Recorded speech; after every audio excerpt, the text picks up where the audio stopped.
teman-teman, selamat datang di channel Bicara Fakta dan Opini.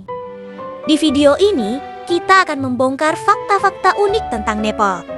Sebuah negara yang meski kecil, ia punya daya tarik mendunia. Orang mengenalnya sebagai rumah dari Gunung Everest, atap tertinggi di dunia. Tapi Nepal bukan hanya soal mendaki gunung. Ada cerita tentang masyarakatnya yang ramah, spiritualitas yang kental, hewan-hewan yang setia menemani hidup di pegunungan, dan tantangan alam yang justru membuat mereka semakin tangguh. Jadi, siapkan kopi, rebahan, dan langsung aja kita mulai.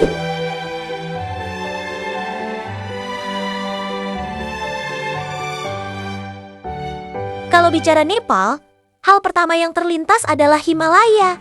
Gunung-gunung raksasa yang menjulang bagaikan tembok alam raksasa.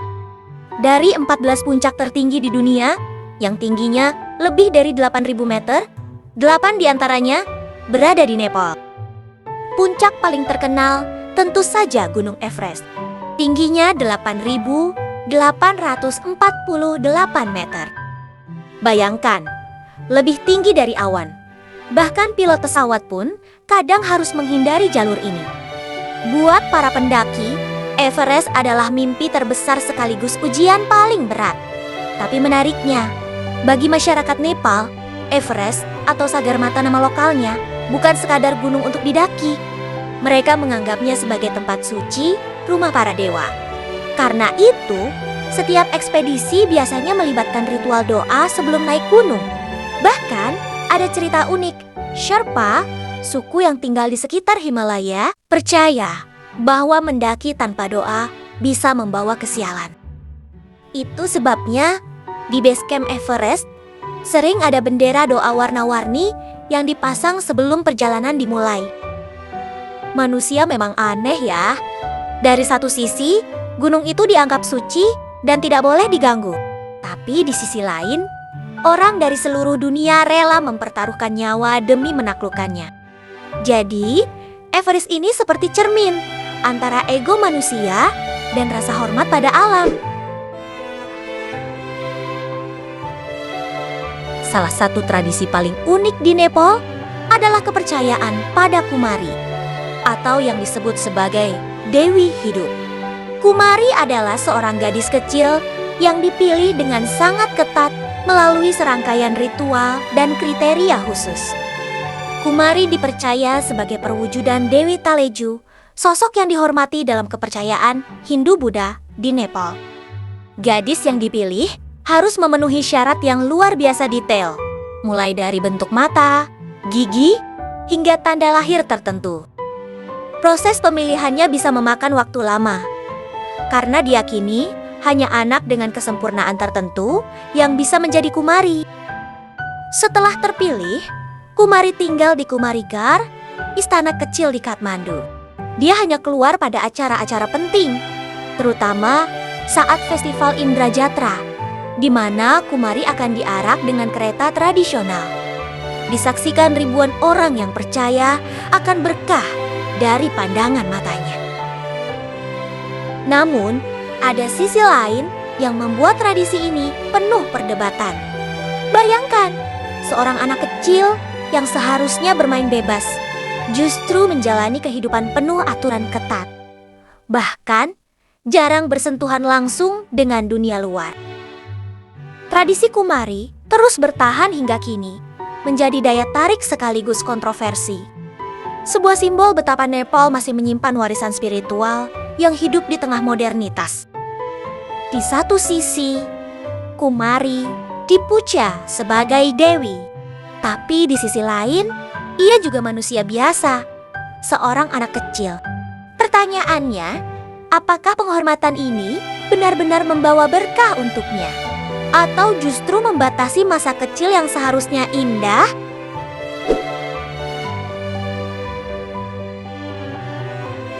Kalau kamu pikir Nepal cuma soal gunung, coba lihat lebih jauh.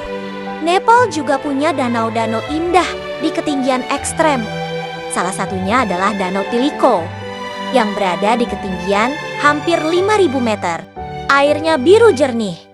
dikelilingi salju abadi. Orang-orang percaya air danau ini suci dan punya energi spiritual. Tidak heran, banyak peziarah rela berjalan jauh hanya untuk berdoa di tepi danau ini. Ada juga lembah Kathmandu, pusat budaya Nepal. Di sini, candi-candi kuno, stupa megah, dan arsitektur unik berdiri berdampingan. Suasananya seakan membawa kita ke masa lalu, dengan aroma dupa, lonceng kuil, dan doa yang terus mengalun. Menariknya, alam di Nepal sering dianggap hidup. Gunung dianggap dewa, danau dianggap roh penjaga, bahkan hutan dipercaya sebagai rumah makhluk gaib. Ini yang membuat Nepal punya aura mistis yang tidak bisa dijelaskan dengan kata-kata. Aku jadi berpikir, mungkin di dunia modern kita terlalu melihat alam sebagai objek, sesuatu yang bisa ditaklukkan atau dieksploitasi. Tapi di Nepal, alam dipandang sebagai sesuatu yang harus dihormati. Dan mungkin itu sebabnya mereka bisa hidup selaras dengan lingkungannya lebih lama daripada kita.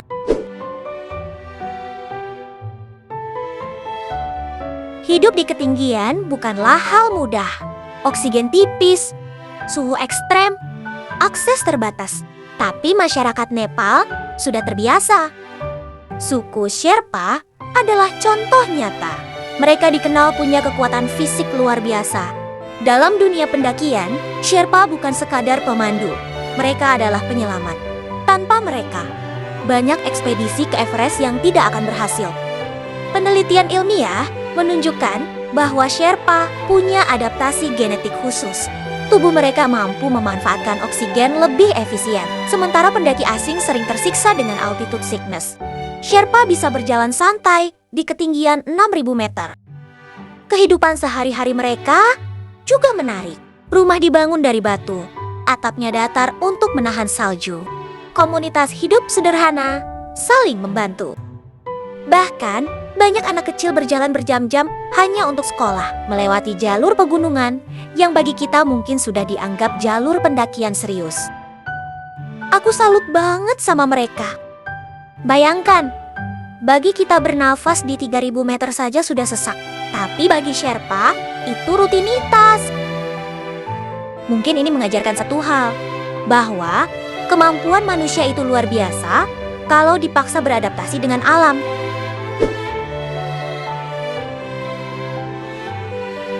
Nepal adalah tanah spiritual.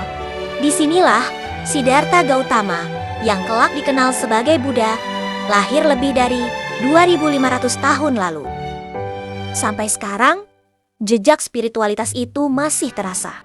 Di setiap sudut jalan, ada bendera doa warna-warni yang berkibar tertiup angin. Warna itu bukan sekadar dekorasi, tapi dipercaya membawa doa ke seluruh penjuru dunia.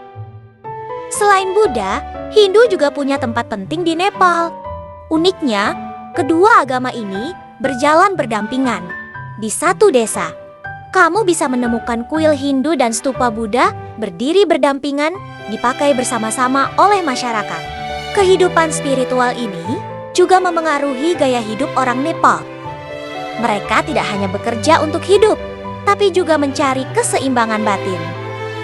Banyak orang asing datang ke Nepal bukan untuk mendaki, tapi untuk retret meditasi atau yoga. Kadang aku merasa iri. Di kota besar, kita sering lupa soal ketenangan batin karena sibuk dengan pekerjaan. Tapi di Nepal, spiritualitas itu bukan pilihan, melainkan bagian dari kehidupan sehari-hari. Mungkin kita semua butuh sedikit Nepal dalam hidup kita. Nepal memang indah, tapi hidup di sana penuh tantangan. Infrastruktur masih terbatas, jalanan pegunungan rawan longsor, dan negara ini sering diguncang gempa bumi besar. Tahun 2015, gempa dahsyat merusak banyak kuil bersejarah dan menewaskan ribuan orang. Selain itu, modernisasi perlahan mengubah gaya hidup tradisional. Generasi muda banyak yang meninggalkan desa untuk bekerja di kota atau ke luar negeri. Tapi di balik semua itu, ada satu hal yang tidak hilang. Semangat masyarakatnya. Mereka tetap ramah, tersenyum, dan penuh semangat. Traveler yang datang ke Nepal sering bilang, orang Nepal adalah orang paling ramah di dunia. Aku rasa inilah pelajaran terbesar dari Nepal, bahwa kebahagiaan bukan soal punya fasilitas mewah, tapi soal bagaimana kita menerima keadaan. Meski penuh keterbatasan, mereka tetap bisa hidup dengan senyum yang tulus. Itulah tadi perjalanan kita menelusuri fakta unik Nepal. Dari Himalaya yang menjulang, kehidupan Dewi Kumari, spiritualitas yang kental, hingga tantangan hidup di ketinggian. Nepal membuktikan satu hal, bahwa sebuah negara kecil bisa punya makna yang besar. Alamnya bukan hanya indah, tapi juga memberi pelajaran hidup. Masyarakatnya bukan hanya tangguh, tapi juga rendah hati dan penuh senyum. Sekarang aku mau tanya, kalau kamu diberi kesempatan, apakah kamu lebih memilih datang ke Nepal untuk mendaki gunung atau untuk mencari ketenangan batin lewat budaya dan spiritualitasnya? Tulis jawabanmu di kolom komentar ya. Jangan lupa like, share, dan subscribe channel Bicara Fakta dan Opini, supaya kamu nggak ketinggalan dokumenter menarik lainnya. Sampai jumpa di video berikutnya.